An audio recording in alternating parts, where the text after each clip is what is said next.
السلام علیکم، کیسے ہیں آپ سب؟ آئی ہوپ کہ آپ سب ٹھیک ہوں گے۔ آج میں آپ کے ساتھ شیئر کروں گی نبی کریم صلی اللہ علیہ وآلہ وسلم کی احادیث۔ تو چلیے ویڈیو کو سٹارٹ کرتے ہیں۔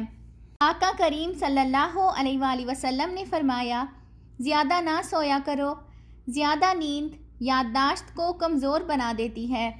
نبی کریم صلی اللہ علیہ وسلم نے فرمایا، چلتے ہوئے بار بار پیچھے مڑ کر نہ دیکھا کرو۔ نبی صلی اللہ علیہ وسلم نے فرمایا، اپنے دانتوں سے سخت چیز کو نہ توڑا کرو۔ صلی اللہ علیہ وآلہ وسلم نے فرمایا، غربت میں صبر کیا کرو۔ نبی کریم صلی اللہ علیہ وآلہ وسلم نے فرمایا، اللہ نے جو دیا ہے اس پر خوش رہو۔ کریم صلی اللہ علیہ وآلہ وسلم نے فرمایا، اقامت اور اذان کے درمیان گفتگو نہ کرو۔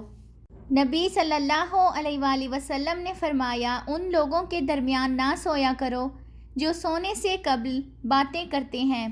نبی صلی اللہ علیہ وآلہ وسلم نے فرمایا، بدبودار اور گندے لوگوں کے ساتھ نہ بیٹھا کرو۔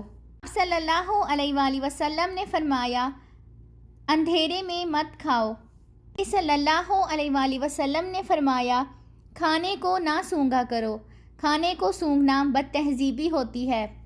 نبی کریم صلی اللہ علیہ وآلہ وسلم نے فرمایا، منہ بھر کر نہ کھاؤ کیونکہ اس سے معدے کی ذمہ داری بڑھ جاتی ہے۔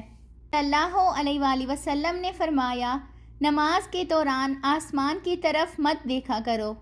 نبی صلی اللہ علیہ وآلہ وسلم نے فرمایا، دوسروں کے عیب تلاش نہ کیا کرو۔ آقا کریم صلی اللہ علیہ وآلہ وسلم نے فرمایا، بائیں ہاتھ سے کھانا نہ کھاؤ۔ آپ صلی اللہ علیہ وآلہ وسلم نے فرمایا، منہ سے کھانا نکال کر نہ کھاؤ۔ آئی ہوپ کہ آپ کو آج کی میری یہ ویڈیو اچھی لگی ہوگی، تو چینل کو سبسکرائب کرنا بالکل بھی مت بھولیے گا تاکہ مزید نئی آنے والی ویڈیوز کا نوٹیفیکیشن بر وقت آپ کو مل سکے۔ ملتے ہیں نیکسٹ ویڈیو میں۔ ٹل دین اللہ حافظ۔